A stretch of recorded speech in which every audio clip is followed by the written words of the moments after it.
Escuchas Bonita Radio. Síguenos en bonitaradio.net. Búscanos en Shoutcast.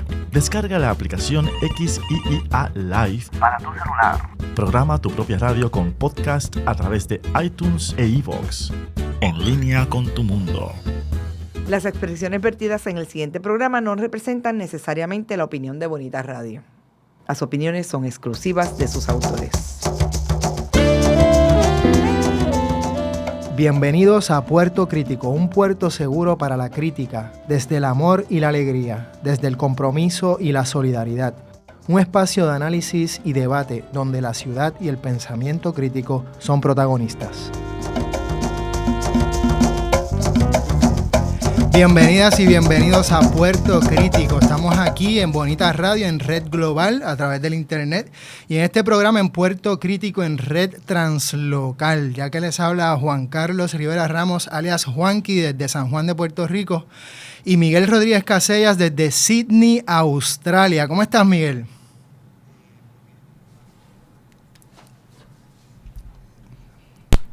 Ajá, aquí estamos.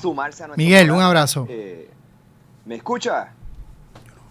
Bueno, entonces... Ahora sí se escucha. Ahora, perdóneme. Es que hace un mes que no estábamos aquí con ustedes y estamos, digamos, recargando baterías. Así que un poco poniéndonos en ambiente con un grupo bien importante en estos tiempos para nosotros, porque desde hace un mes han pasado muchas cosas en Puerto Rico, en el mundo entero, pero en Puerto Rico sobre todo.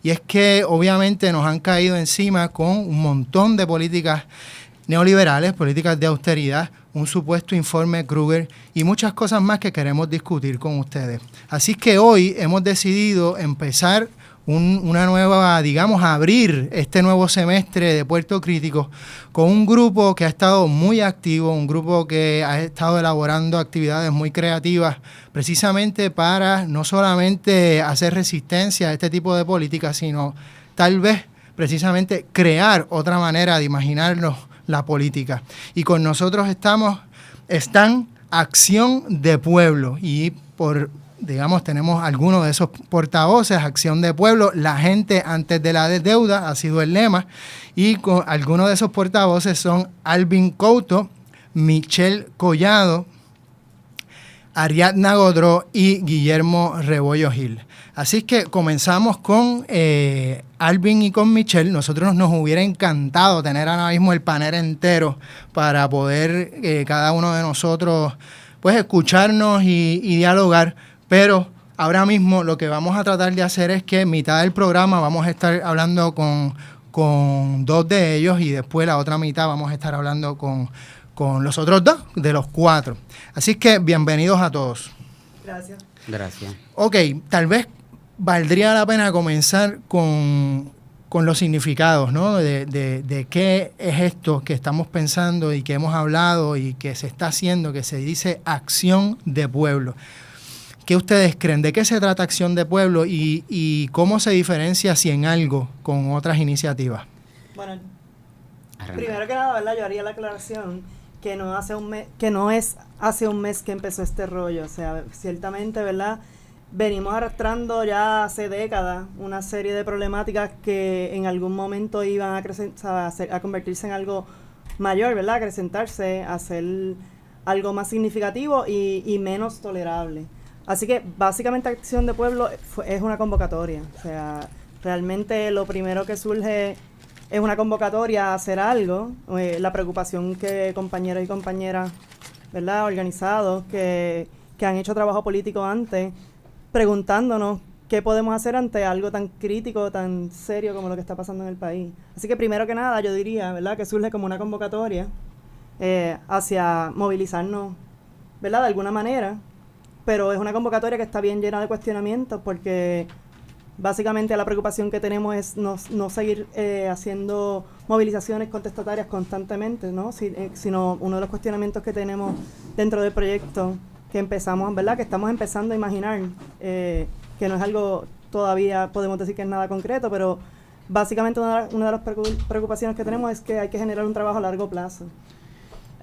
Nosotros creemos, tal vez la premisa es qué hacer en un espacio como este. Nosotros creemos en la premisa de que crear como una serie de bolsillos de resistencia. Un poco, y siguiendo la ruta de los pasados 30 o 40 años, cada vez que hay un problema grande en Puerto Rico con alguna administración, se crea un frente de algo. El frente en defensa de la educación, el frente en apoyo a los trabajadores de acueducto y así por el estilo. Y cuando si miramos atrás a la administración de Fortuño, vemos que se crearon 2 o 3 frentes distintos, ¿verdad?, en defensa de los trabajadores del servicio público. Sin embargo, en ese tipo de frente muchas veces nos encontramos, yo he participado, yo creo que en todos ellos, que termina siendo un frente de organizaciones y de líderes de sindicatos, por ejemplo. Y no es que eso esté mal, es que lo que creemos es que debemos darle espacio a otro tipo de organización, tal vez organizaciones más pequeñas, organizaciones de base comunitaria, organizaciones que están creciendo, para que puedan aportar y organizarse en torno a una lucha. Yo no podría decir que Acción de Pueblo sea un frente. En cambio, yo creo que nos estamos visualizando ahora mismo, aunque siempre es parte de la discusión que vamos a tener, como nos estamos agrupando en torno a campañas. Por ejemplo, la vez pasada tuvimos la premisa de reunir una serie de mesas prácticamente, ¿verdad?, donde hubiese algún tipo de acción de pueblo. Mesas, por ejemplo, como la mesa de vivienda digna, teníamos agricultores, teníamos el colectivo la colectiva de feministas, teníamos una serie de organizaciones que están dando unas luchas desde unos espacios particulares. Ahora, oponiéndonos al informe Kruger, queremos darle voz a las personas que se están visto afectadas y estamos proponiendo entonces los relatos de la pobreza para presentarle esa otra cara al país. En torno a eso, pues obviamente hace falta algún tipo de trabajo organizativo, hace falta que sigamos trabajando con comunidades, con grupos en resistencia, pero en la medida en que eso sucede, tenemos que un poco hacer una campaña para demostrarle al país o para hacerle entender al país que las cosas están malas, que hay gente aquí pasando literalmente hambre, que hay gente que se las está viendo mal y que no podemos salir de la crisis con metáforas, ni mucho menos con relacionistas públicos, ¿verdad?, con campañas de relacionistas públicos del gobierno. Tenemos que ver que realmente cómo está sufriendo la gente y enfrentando la crisis económica y ver de qué manera proponemos acciones desde el pueblo y desde nuestra perspectiva para salir de esa crisis. Miguel. Obviamente, muy solidario con eso y pues un poco agridulce no poder estar ahí participando físicamente, pero nada.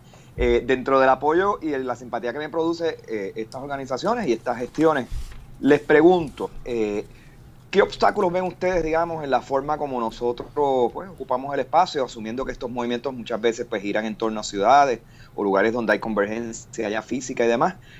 Dado que Puerto Rico, ¿verdad?, nuestra forma adoptada o forzada de ocupación del suelo es el desparrame, es la dependencia al auto, que no contribuye, digamos, a esa conciencia de estar todos juntos en un sitio, o que haya espacios que tengan la carga simbólica una vez se ocupan y demás.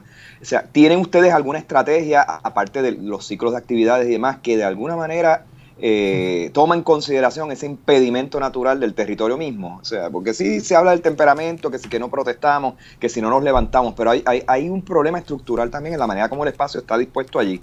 ¿Lo ven ustedes como un reto? ¿Han pensado en eso? En experiencias previas, ¿no?, de eventos y demás, de movilizaciones. ¿Cómo ven ustedes que esto podría ser distinto y efectivo en ese sentido? ¿O no hay un plan así a largo plazo y demás? Nada, les pregunto muy cándidamente, porque es un factor común a muchos de los movimientos de protesta, levantamientos, ocupaciones y demás que se han dado en los últimos años. Y el de la IUPI recientemente, en los 2010, tuvo mucho de ese ingenio del uso del espacio. ¿Cómo lo ven ustedes? Bueno, yo pienso, ¿verdad?, básicamente que Acción de Pueblo no soy yo, Chela, ni es Alvin, ni es Ariadna, ni es Guillo. O sea, básicamente Acción de Pueblo lo que busca es encontrar una manera en que nos vinculemos. Las luchas sí se dan. O sea, en Puerto Rico sí se lucha y se han dado luchas a través del tiempo y se ha surgido resistencia. La idea, ¿verdad?, y la intención y una de las preocupaciones que al unirnos tenemos es cómo podemos vincularnos y cómo podemos fortalecernos desde esa vinculación y cómo podemos encontrar estrategias dentro de las mismas maneras en que resistimos.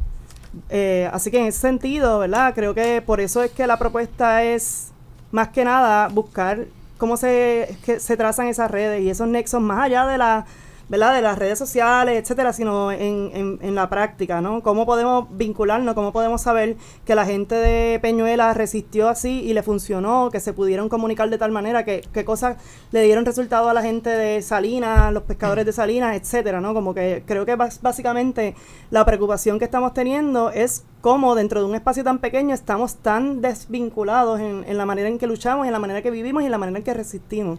Y en qué medida, y esto realmente es una pregunta que yo creo que todos nosotros tenemos y que tenemos la intención de ir contestando en la práctica, intentando, tal vez fallando, pero siguiendo buscando la manera de ver cómo podemos vincularnos y crear un movimiento que sea más fuerte y que sí tenga lazos entre unos espacios y otros. Uno de los retos que tenemos, y ciertamente volviendo al concepto de los bolsillos de resistencia, es en vez de crear estos frentes totales en el que se hace la gran actividad y van a participar los grandes líderes que van a tomar los grandes turnos en el micrófono, nosotros hemos insistido en que la gente tiene que ponerse a trabajar, ¿no? A crear actividades, iniciativas por su cuenta propia. Eso creo que fue uno de los grandes aciertos de la primera actividad, que no es la primera actividad, sino fueron las actividades previas. El encuentro de mujeres, por ejemplo, en resistencia ante la crisis, la misma mesa de vivienda digna, etcétera. Fueron muchos factores. Hubo también conversatorios de la comunidad de Río Piedra. Ahora, por ejemplo, nuestro reto es, ven acá. Hay un grupo que está resistiendo las antenas. Varias comunidades del país resisten las antenas. Hay otro grupo que está con la chavienda de la incineradora. Sí. Estamos todos los días dándole en las redes y en los medios a las maneras en que se está atendiendo la crisis económica. Todo eso tiene unos elementos. Yo creo que uno de los retos que tenemos es ver de qué manera pedagógicamente podemos hacerle entender al país que el mismo problema que tiene el trabajador del sector público como el trabajador del sector privado, el que le van a quitar, por ejemplo, le pueden disminuir la licencia de maternidad a esa trabajadora. ¿Por qué tiene que ver eso, por ejemplo, con las antenas o con la incineradora? Entonces, la medida en que podemos unir unas luchas con otras, a identificar cuál es el patrón y vincular unas luchas con otras, yo creo que podemos tejer un poco más esos lazos de solidaridad de los cuales tanto hablamos y de los y que son difíciles muchas veces llevar al pueblo a ese punto de encuentro. Alvin, nos vamos a ir a una pausa bien pronto, pero antes de eso, y también Chela, y un poco además de Acción de Pueblo, me gustaría escuchar de parte de cada uno de ustedes su propia visión y opinión del estado de la situación. Es decir, ¿qué cosas a ustedes les preocupa de lo que está ocurriendo en estos momentos?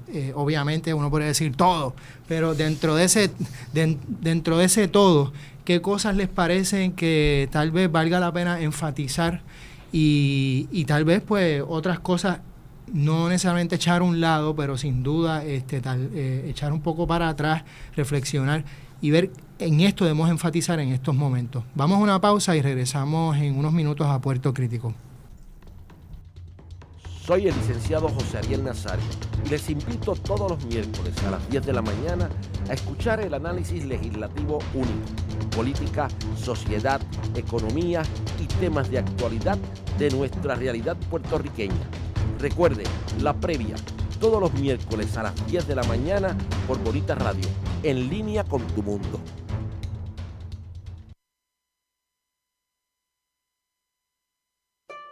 De Letras es un espacio protagonizado por la palabra escrita. Aquí disfrutarás de entrevistas a personas para quienes la palabra es el oficio. Gente que escribe desde sus pasiones, obsesiones, ideas, sueños, realidades y amores. De Letras, todos los jueves a las 6 de la tarde por Bonita Radio, en línea con tu mundo.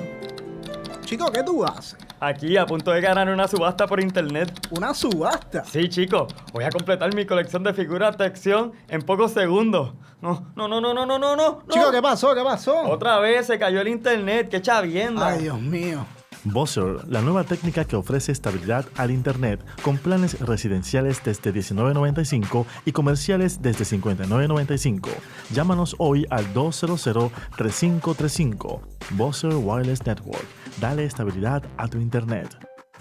Y regresamos a Puerto Crítico, hablando sobre acción de pueblo, la gente antes de la deuda. Hay una pregunta en el aire, no sé quién quiere comenzar. Yo sé que ustedes son militantes, no sé, y tal vez no brinquen al micrófono tan rápido. Bueno, o sea, yo pienso que al momento enfrentamos muchísimos retos. O sea, tenemos unos cierres de escuelas que es algo para mí extremadamente preocupante. Es bien simple y fácil tú mirar por encima y decir, bueno, esa escuela tenía una población muy, muy pequeña, ¿verdad? Hay que cerrarla porque hay menos maestros, se gasta menos chavos. Pero ¿qué pasa con la gente de esa comunidad que no tiene acceso a movilizar a esos niños a la escuela? ¿Qué va a pasar en ese proceso? ¿Qué va a pasar? Que vamos a estarle quitando el derecho a muchos niños y niñas de educarnos. ¿Y cuál es el efecto de eso a largo plazo? El efecto de eso a largo plazo yo creo que lo sabemos. Vivimos en un país que tiene una crisis en educación y el efecto está en la calle y lo vivimos a diario. Yo creo que eso es terrible, ¿no? ¿Qué otro problema? Tenemos un problema terrible sobre la sequía. Tenemos un problema terrible de la sequía que también tiene unas modalidades de clase, ¿no? Porque yo vivo en el área de Santurce, muy cerca del área de condado, esa área nunca se nos ha ido el agua. Entonces, hay otras áreas, ¿verdad? Que sí, yo trabajo en Loíza y en Loíza hay agua 2 días, quitan el agua 2 días y lo dejan 1, ¿no?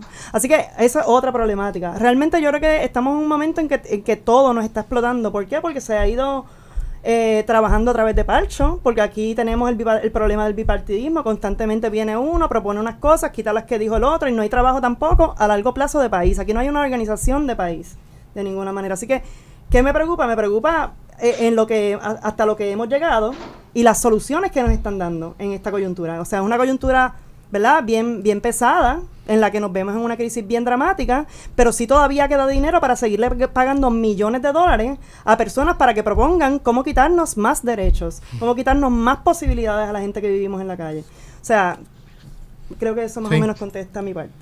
Mira, yo soy lector de Caribbean Business, ese es como que una base de datos importante. Sí, y ahí es que los patronos y la banca ponen, ese es el Amazon Wishlist de la clase banquera del país.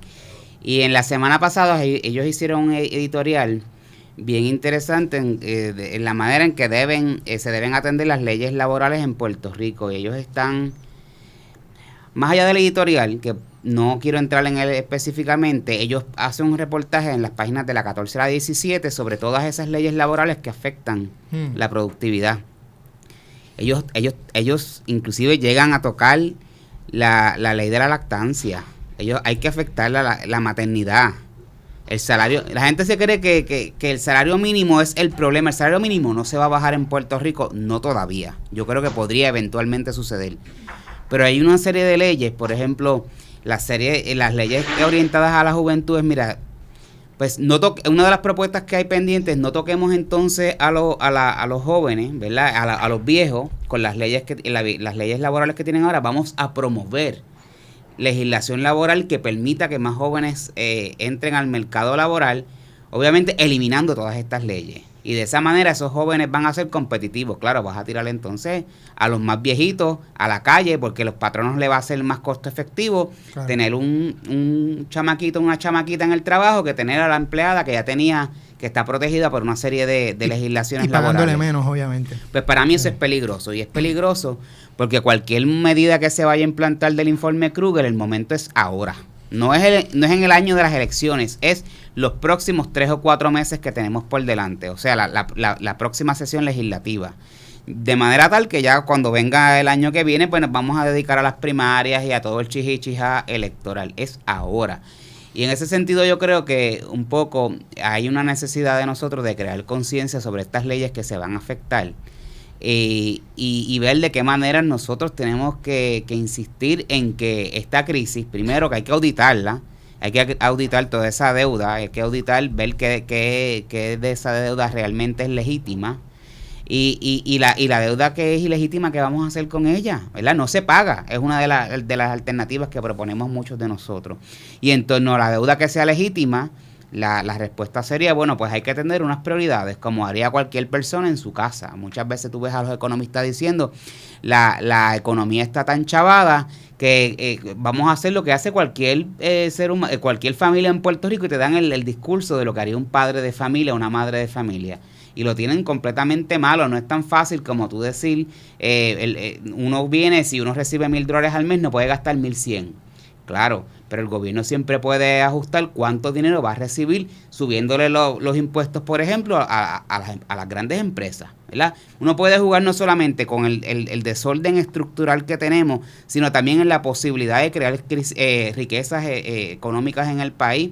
Y esas dos variables el gobierno las puede trabajar. Eso no necesariamente lo puede trabajar un padre o una madre de familia, es mucho más limitado, ¿verdad? Así que ese ejemplo nunca siempre se queda bien corto. Como decía, tenemos que entrar en esa legislación que van a trastocar y ver de qué manera nosotros vamos a hacer una campaña para que la gente logre tal vez entender o puedan visualizar que otro Puerto Rico es posible si sentamos las bases para que sucedan otras cosas. Pues se audite la deuda, se le cobre más dinero a las grandes corporaciones, se cree riqueza pues estableciendo unos requisitos aquí y allá, ese tipo de cosas. Chela, iba a decir algo, creo. Bueno, para mí, ¿verdad? Una de las cosas que creo que debemos pensar, y es lo que me pasa a mí en la mente, cuando yo veo las propuestas, ¿verdad?, de quienes administran el país, es qué tipo de país proponen ellos. O sea, qué tipo de país se están proponiendo para salvarnos. ¿Para salvar a quién? O sea, ¿qué es lo que implica? Cuando están ellos proponiendo, nos están hundiendo a una clase social. O sea, básicamente la gente que menos tenemos nos están hundiendo a un grado de precariedad que honestamente, a lo que nos lleva prácticamente al exilio. O sea, básicamente nos dejan la nada, nos quitan la capacidad de transportarnos, nos quitan la capacidad de tener seguridad en nuestro espacio laboral, nos quitan la posibilidad de educarnos. Así que, ¿qué nos dejan? ¿A quién están salvando ellos? Es la pregunta. Yo creo que eso es lo que la mayor parte de la gente de la calle, de la gente que no tiene los privilegios, ¿verdad?, en este país, debe preguntar, cuando tú propones que van a hacer esto y aquello, ¿para quién es eso? ¿Para mí? ¿Para la gente como yo? ¿Para mi familia? ¿O para quién?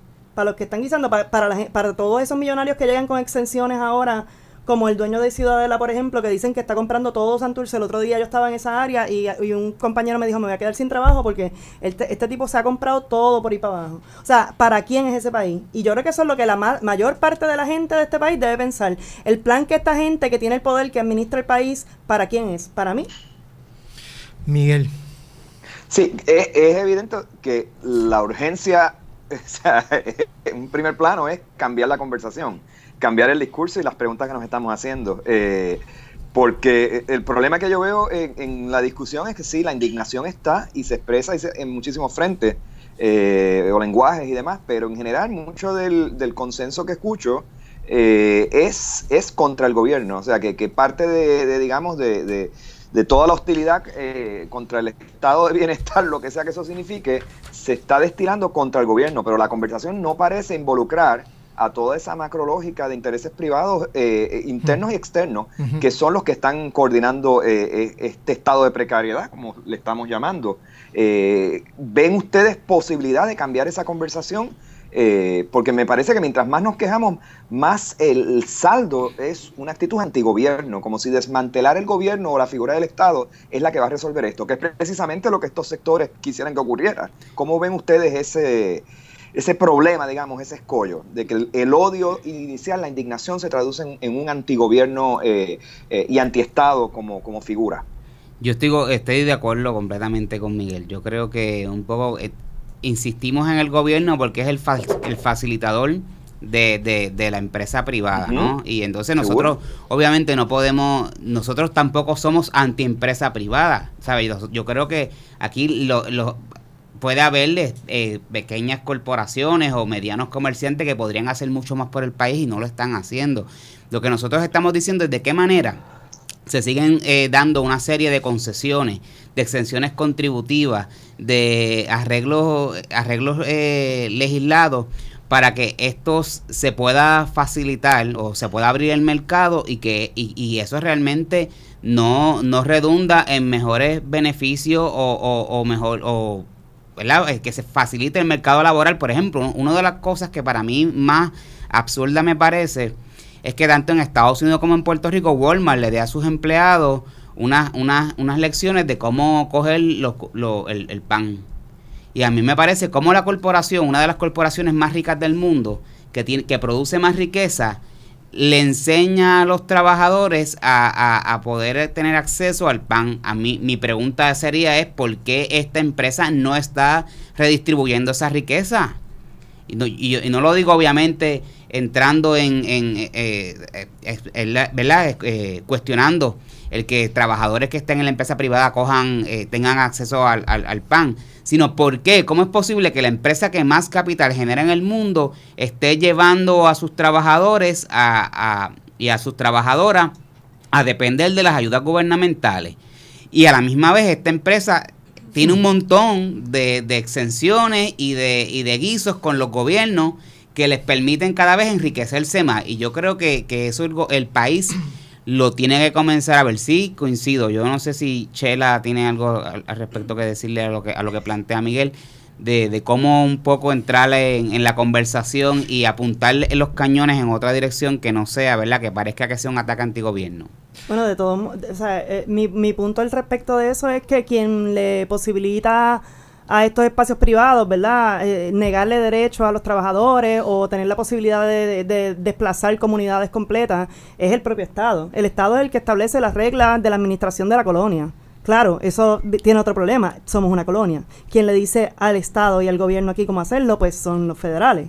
Así que eso va un poquito más allá. Pero quienes viabilizan que eso ocurra, sí es el Estado. Así que, en parte, ¿verdad? Hay que estar muy conscientes de eso, porque nosotros podemos presionarle al Estado que nos, ¿verdad? Que nos debe unas cosas, pero no le podemos pedir eso a un sector privado. Un sector privado simple y sencillamente te bota, te patea, te saca o te manda a meter preso. Por ejemplo, Miguel Ferrer, ¿verdad? Hizo un trabuco con los fondos del retiro. Y Miguel Ferrer está tranquilo, quién sabe en qué hotel, haciendo qué cosas, pasándola bien, aire acondicionado y vale parking. Pero la señora, ¿verdad? No tenía con qué comer, fue a robarse las chuletas con los chamaquitos, le pusieron un caso, lo publicaron y probablemente tiene que pagar con cárcel. O sea, yo creo que es bien importante que la mayor parte de la gente tome conciencia de que en la medida que nosotros nos movilicemos, la gente que tenemos más cosas en común tenemos más fuerza, que divididos, cada uno por su lado, no tenemos fuerza. En ese sentido, por eso sí, yo entiendo, ¿verdad?, que el primer ataque se dirige hacia el Estado, ciertamente sin perder de perspectiva el hecho de que ese factor de esos espacios, ¿verdad?, privados y de la gente que tiene ese poder va a ejercer una presión en el Estado, que es el que establece y el que administra, el que toma decisiones. Vamos a una pausa y regresamos a Puerto Crítico.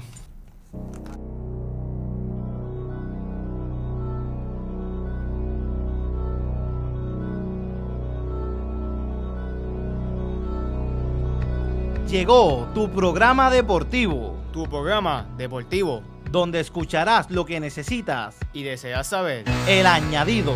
El añadido. Noticias, datos, predicciones, entrevistas y más en El Añadido. Todos los martes desde las 7 de la noche por Bonita Radio. En línea con tu mundo.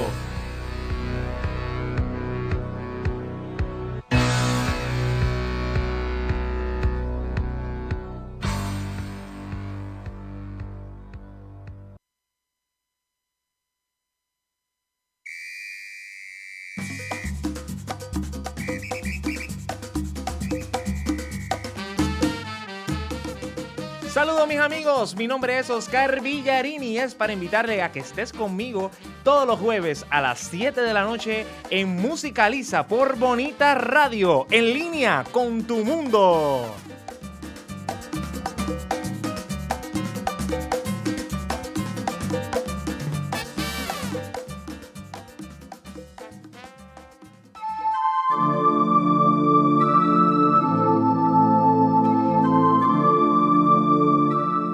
La vía al crecimiento es universal. Gisela López abre un espacio para que puedas tener acceso a los temas de la espiritualidad desde sus distintas manifestaciones. 2 miércoles al mes a las 7 de la noche. por aquí, por Bonita Radio, en línea con tu mundo. Y regresamos a Puerto Crítico hablando sobre acción de pueblo, la gente antes de la deuda. Y como habíamos hablado, tenemos a 4 invitados, así que ahora rotamos y comenzamos con los otros 2 invitados que estaban con nosotros, Adriana Godró y Guillermo Rebollo Gil. Bienvenidos. Gracias por estar aquí. Muchas gracias, Juanqui. Muchas gracias. Y muchas gracias, Miguel. Gracias, Miguel. Saludos. Ariadna y Guillermo, ¿cómo comenzar? Además de Acción de Pueblo, en este proceso, digamos, de la formación de Acción de Pueblo, también han salido o se han creado otras iniciativas, otros grupos que han, traído otras preocupaciones que no son contradictorias Acción de Pueblo. Por ejemplo, Democracia Ciudadana, Iniciativa Ciudadana y Vivienda Digna.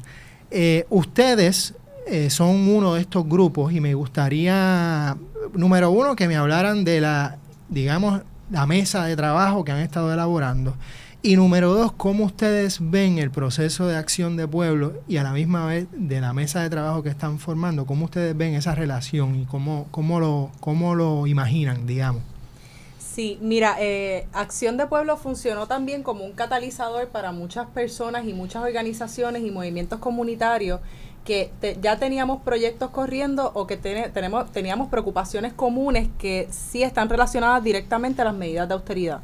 Y como parte de los preparativos para Acción de Pueblo, convocamos a una primera reunión junto a otras compañeras y compañeros de la mesa de trabajo de Vivienda Digna, que básicamente la idea es un junte de personas en su carácter individual o de movimientos de base comunitaria que estuvieran ya accionando o organizándose políticamente para trabajar con políticas que violan el acceso a una vivienda digna. Entiéndase que es una convocatoria, una plataforma para ya reunir grupos que están accionando acciones concretas, como por ejemplo, teníamos en esa primera convocatoria, en esa primera reunión, estudiantes que estaban al borde del desahucio en Torre Norte, en la universidad. Sí. También teníamos residentes de vivienda pública que pertenecían a proyectos y estaban en un proceso de reclamo de transparencia y de trato justo y digno para los residentes de vivienda pública. Y teníamos personas que pertenecen a organizaciones como sería el caso de Idebajo, que incluye agrupaciones que ya están accionando movimientos comunitarios de ocupación, de rescate, y también teníamos otro tema pertinente, abogados y abogadas que estaban preocupados por el tema de acceso a la justicia y la falta de representación y la falta de acceso a la información en casos de desahucio y ejecuciones de hipoteca. Así que se creó una convocatoria amplia, nos reunimos un par de días antes de Acción de Pueblo, y la idea pues no era crear una mesa para estar solamente en la actividad del 24 de julio, sino establecer una plataforma permanente. Y hasta la fecha las convocatorias han funcionado, el grupo sigue creciendo y estamos caminando junto a Acción de Pueblo para manejar acciones concretas que tengan que ver con reclamar vivienda. Sí, yo diría que de igual forma, ¿no? La mesa de trabajo tiene varios puntos en común con la lógica de Acción de Pueblo, tal como lo mencionó Alvin y Chela, ¿no? Y ahí está, dentro de la dinámica de Acción de Pueblo, como ellos lo planteaban, y en esa actividad del 24, esa necesidad de vernos, de saber qué estamos haciendo, de reconocer y conocer y obtener más información y establecer ciertos lazos entre los distintos grupos y acciones que se están dando en el país. Y la mesa de trabajo de la misma forma un poco hace eso, ¿no? El tema de vivienda digna lo visualizamos como un conector entre diversas luchas de los distintos grupos, ¿no? Como mencionaba Ariadna, ¿no? Esa conexión, digamos, entre la lucha de los estudiantes universitarios por mantener su hospedaje y que ellos se vean a su vez reflejados un poco en la situación que enfrentan, por ejemplo, los residentes de vivienda pública o los residentes en cuestiones de sección 8 o aquellas personas que son arrendatarias y están entonces a la merced de unos contratos absurdos y horribles, ¿no? Entonces, el concepto de vivienda digna un poco nos lleva a lo que coincide, digamos, con ese espíritu de la Acción de Pueblo, donde es la dinámica de entre grupos y poblaciones disímiles poder ver esos puntos en común que al fin y al cabo nos estamos juntando a partir de esta visión, ¿no? De un mapa nuevo de lo social en Puerto Rico. Y a partir, yo creo que de ese espíritu pues ciertamente pues encaja muy bien la mesa y la acción como tal. Miguel. obviamente en toda la intención de renovar pues los estilos de manifestación, los cambios que se proponen, en las estrategias y demás, hay una intención pues de cambiar cosas que a lo mejor no han funcionado muy bien. Ahorita se mencionó el crear una especie de inteligencia común de experiencias pasadas, de estrategias que han funcionado, cosas que no. O sea que hay un espíritu, digamos, no solo del mensaje que se lleva o los resultados que se persiguen, sino también de los estilos y de las estrategias. Entonces les pregunto en esa misma línea, o sea, pienso que esto de la creatividad y el concepto de creatividad misma se está convirtiendo en un campo de batalla en Puerto Rico. O sea, uno lee las expresiones del presidente recientemente nombrado de la Universidad del Sagrado Corazón y una insistencia en este sujeto creativo con una capacidad de iniciativa. El empresarismo aparece ahí siempre como tema. Por otro lado, pues hay una creatividad también que se relaciona, con la revitalización de Santurce y demás, y el grafiteo y la cosa, la actividad cultural. O sea, uno no quiere ningunear nada de estas cosas, porque obviamente uno no quiere desactivar, pero la realidad es que mucha de la creatividad que se nombra parecería estarse reclamando en nombre, digamos, de ese individuo aislado que es su solo gestor, es el principio y el fin. Es una especie de creatividad apaciguadora, empresarista, muy en las líneas de los propios intereses que se están resistiendo. Entonces, cuando nombramos la creatividad en función de movimientos que quieren articular protestas, reacciones, como dijiste ahorita, una nueva cartografía de lo social, o sea, ¿cómo ven ustedes la creatividad en el uso del lenguaje, la propuesta visual y organizativa, la escenificación del espacio? ¿Cómo ustedes ven el uso de la creatividad para hacer estos movimientos, estas acciones efectivas, y cómo se distancian de eso que llamo la creatividad apaciguadora, que no persigue cambio estructural alguno, al contrario, sino dejarlo todo un poco como está, e incluso cooptar cualquier gesto o intención, digamos, radical? Sí, definitivamente, estoy de acuerdo contigo, ¿no? O sea, vamos, estamos también en lo que podría entonces llamar, ¿no? una batalla, ¿no? En el campo de lo discursivo también, ¿no? Jugamos en gran medida, tanto nuestros gobernantes como nosotros y nosotras en los diversos esfuerzos que estamos tratando de llevar a cabo, en gran medida tenemos a nuestro haber las mismas palabras, ¿no? Entonces estamos en un tema de cómo entonces resignificarlas, cómo darle un contenido entonces distinto, ¿no? ¿Qué podría significar? Que es un debate que se estaba dando recientemente en las redes, ¿no? ¿Qué podría significar el mismo término pueblo, ¿no? Y qué significa el pueblo tal como lo podría utilizar el gobernador, y qué significa cuando lo usa entonces un grupo de personas dentro de esta dinámica, ¿no? de acción de pueblo.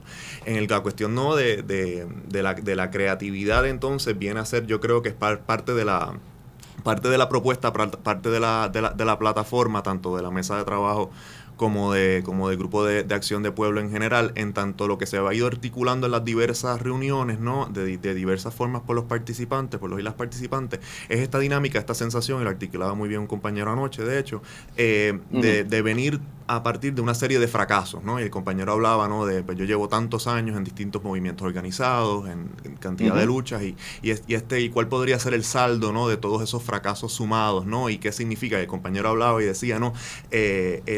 Incluso se me hace difícil expresarme aquí, porque siento que con la próxima palabra que me viene a la mente utilizar, pues siento que caigo entonces en la misma lógica, en los mismos patrones organizativos. Y yo creo que lo creativo entonces lo plantearía, o como por lo menos yo lo estoy interpretando dentro de estas dinámicas y estos movimientos, como ciertamente una cuestión en construcción, ¿no? Como una especie de reto o de riesgo, ¿no? Tanto a nivel discursivo como a nivel de programático y en términos de las acciones concertadas. Yo creo que parte de eso, y en atención, un poco atándolo a una de las preguntas que mencionaba que lanzaste al principio cuando estaban Alvin y Chela en relación con el uso del espacio, ¿no? Una dinámica podría ser que tanto en la mesa de trabajo como en Acción de Pueblo, si bien las primeras reuniones fueron en espacios particulares, una librería, la universidad, ya las mismas reuniones organizativas se han trasladado a otros espacios, la Plaza Robles, contemplando espacios deshabitados en Río Piedras, por ejemplo, en el caso de la mesa de trabajo. Y ahí entonces estamos hablando ya de un uso creativo del espacio, y ciertamente entonces entrando en un contacto directo, ¿no? con nuestro entorno en cierta medida, ¿no? Utilizando el espacio de forma diversa, y pues me gustaría decir pues que creativa. Si querías abundar. Sí, y yo creo que también en tanto la creatividad y una frase que a mí me gusta problematizar y que se viene escuchando bastante y que la mencionaban ahorita, es la frase de cambiar la conversación.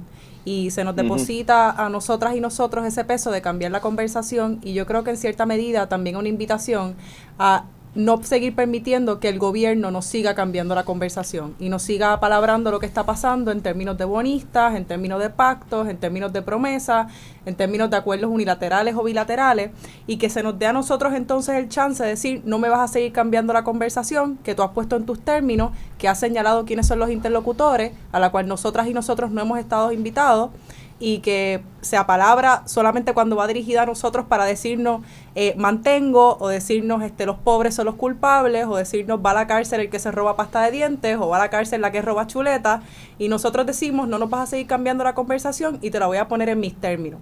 Y mis términos es una madre soltera hablando en una reunión de la mesa de trabajo de vivienda digna del hecho de que si le corta la luz porque no la puede pagar, la van a desalojar del apartamento, y que si la desalojan del apartamento pierde a su hija.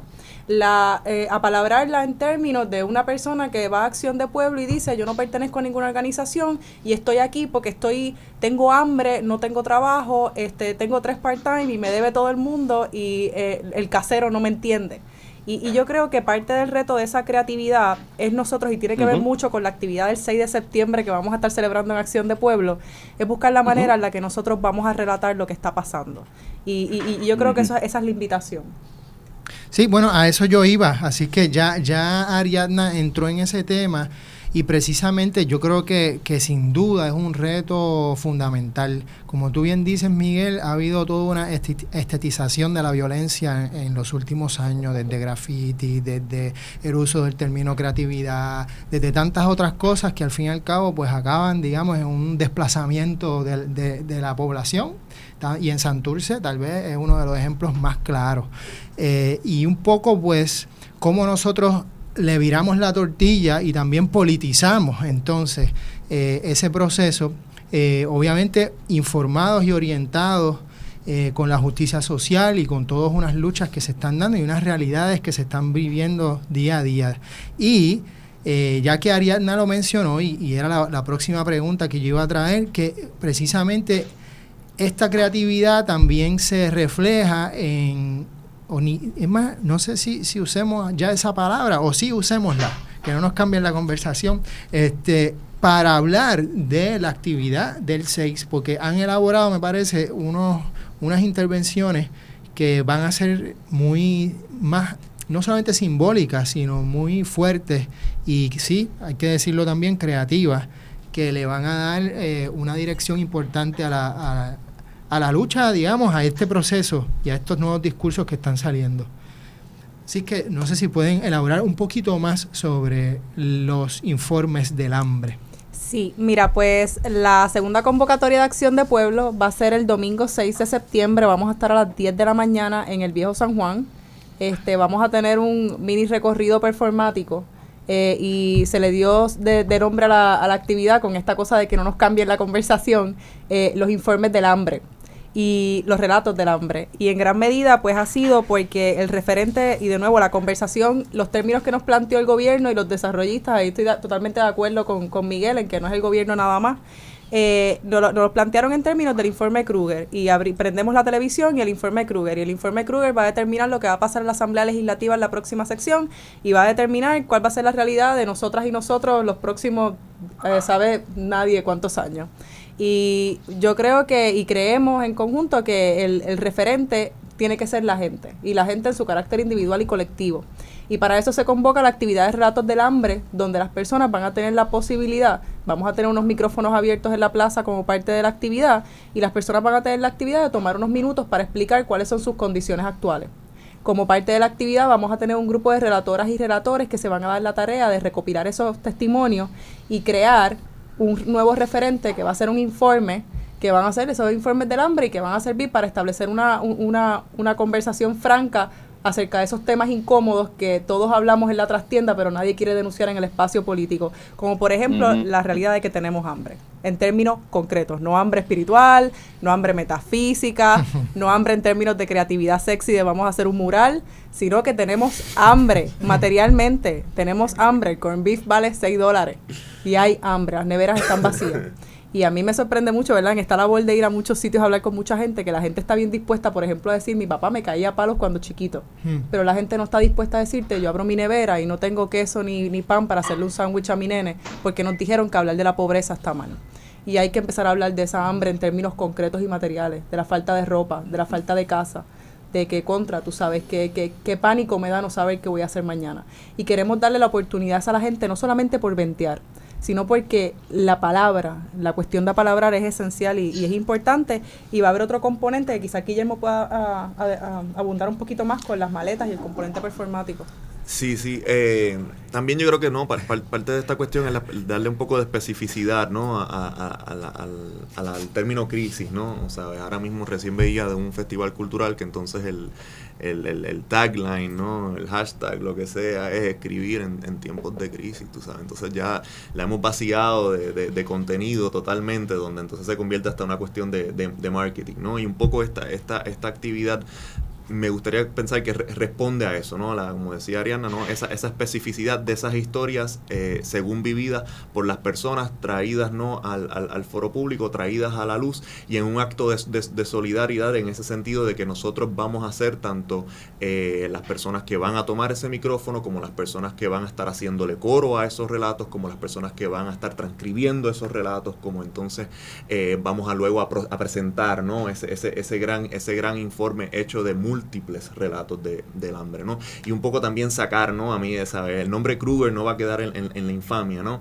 El nombre Kruger pues representa un contrato, una señora que trabajó en un sitio particular del planeta en este momento, y que ese sitio particular del planeta pronto se convertirá en otro sitio particular del planeta, donde redactará su informe según las leyes del mercado. Entonces un poco yo creo que hace falta llenar, ¿no? Eso de esa especificidad de la vida según vivida por la gente aquí. Entonces esos informes, el plan es meterlos, ¿no? en unas maletas particulares para llevarlos entonces todos y todas desde la Plaza de Armas, luego de la actividad de micrófono abierto, hacia Fortaleza, en un acto un poco, ¿verdad? Pues performático. También quizás podríamos pensar algo solemne, que entonces para presentarle eso, ¿no? a nuestros gobernantes y que resuelvan ellos. Están haciendo señas aquí. Miguel. Sí, quería que me hablaran un poco cómo visualizan ustedes enfrentar lo que yo le llamaría la guerra mediática desde afuera o la invasión desde afuera. El hecho de que Puerto Rico está de moda y que varios medios, sabiendo uno que hay relacionistas públicos detrás, de un lado y de otro, de los intereses que avanzan sobre el país, pautando noticias, artículos de análisis, y demás. O sea, cuando tú tienes a alguien como Krugman entrando en unas líneas de análisis tan superficiales y contradictorias a sus propias posturas, digo, quién sabe si siempre estuvo ahí ese sesgo imperialista conservador en su verbo, por más radicaloide que sonaba. O sea, ¿cómo enfrentar el cambio de conversación ese al que estamos hablando, ya no solo desde lo que se dice en el país o desde el país, sino lo que se está diciendo desde afuera, que afecta también la manera como la gente se percibe y las credibilidades que muchas veces esos medios internacionales tienen contra cualquier voz que se intente manifestar en Puerto Rico? O sea, estamos aquí casi como en la situación de Grecia en cuanto a que sí, hay una guerra mediática externa que trata también de controlar la discusión adentro. ¿Cómo enfrentamos eso? ¿Cómo lo ven ustedes? Sí, mira, yo creo que ahora mismo estamos experimentando el fetiche, lo que yo denomino el fetiche con los toldos de FEMA, ¿no? Uno ve un periódico, una columna de opinión sobre Puerto Rico y te da la impresión de que aquí estamos todos a la intemperie viviendo en los toldos de FEMA con fuegos campestres en cubos de extrañas definiciones. Y las fotos hablan solas. Y las fotos hablan solas, indistintamente ves una foto de alguien en Jayuya, una foto de alguien en una duna en Kazajstán. Y a mí me parece, ¿verdad?, que yo creo que hay que tener esa perspectiva. Yo creo que de nuevo es importancia de escuchar esas voces individuales y colectivas a nivel de las bases, porque The Economist tiene, por ejemplo, mucho respeto, pero The Economist sigue siendo un periódico, sigue siendo una publicación con una línea editorial y una perspectiva también de qué se puede hacer en Puerto Rico y una receta de qué hacer para Puerto Rico. Y a mí me parece que antes de caer en esas recetas y esas columnas que no necesariamente llegan a la gente que está con ese deseo de informar sus relatos del hambre, es importante enfocarnos en esa perspectiva, y yo sí vuelvo a esa perspectiva de adentro, de cómo la gente misma padece su crisis, porque a mí me parece bien impresionante el hecho de que aquí estemos cayendo en crisis por algo que salió en New York Times, y cuando tú vas a la casa de una persona en un lugar cualquiera en Puerto Rico, la señora no está pensando en qué salió en el New York Times, está pensando en su realidad cercana y colectiva, que va desde el hambre hasta la expropiación. Yo creo que es importante hacer esa mirada hacia adentro. No sé si Guillermo quiere añadir algo ahí. Sí, yo creo que en cierta medida, ¿no? Acción de Pueblo ha venido a estar haciendo la labor de escoger sus interlocutores y interlocutoras, ¿no? Para atender estos temas, ¿no? Y la mirada entonces se viene a posar precisamente en aquellas personas, en aquellos grupos que somos nosotros y nosotras mismas, a las que entonces no se nos toma en cuenta. Yo creo que esa es la labor en ese sentido que tenemos, y en atención a lo anterior, pues yo supongo que sí, yo coincido con compañeros y compañeras en tanto pues el gobierno siempre va a ser interlocutor en ese sentido, en tanto pues supongo que el Estado a quien tenemos que exigirle, ¿no? el fiel cumplimiento y respeto de nuestros derechos, ¿no? Y yo creo que el movimiento está haciendo eso, está escogiendo cuáles son sus interlocutores e interlocutoras, está tratando un poco de tratar el resto como background noise, y pues en cierto sentido es tratar el mundo como background noise, o al menos ciertas partes del mundo que insisten en borrarnos un poco del planeta, ¿no? Y bueno, sin duda alguna, en esa lucha y guerra mediática nos posicionamos en Puerto Crítico, y por eso también es que tenemos este programa. Y también, Miguel, hay que decir, la lucha mediática a nivel internacional, hay otros grupos que también están tratando de traer otras voces, y esperemos que en la próxima actividad pues hayan diferentes canales internacionales que también están tratando de entender estas realidades desde esas otras voces que mencionan Guillermo y Ariadna. Es una batalla en la cual hay que entrar sin duda alguna en los medios, así que esperemos que esto sea parte de ese proceso. Muchas gracias por estar con nosotros, Michelle Collado, muchas gracias por estar con nosotros, Alvin Couto, Ariadna Godró y Guillermo Rebollo Gil. Esperemos que esta no sea la primera vez, sino que sea una conversación que va a continuar, porque definitivamente vamos a seguir en la acción de pueblo y la gente antes de la deuda. Hasta la semana que viene en Puerto Crítico. Gracias. Gracias. Escuchas Bonita Radio. Síguenos en las redes sociales, facebook.com/Bonita Radio, y participa del Thrift Chat y Creatividad Boricua 101. En Twitter, Bonita-Radio. En línea con tu mundo.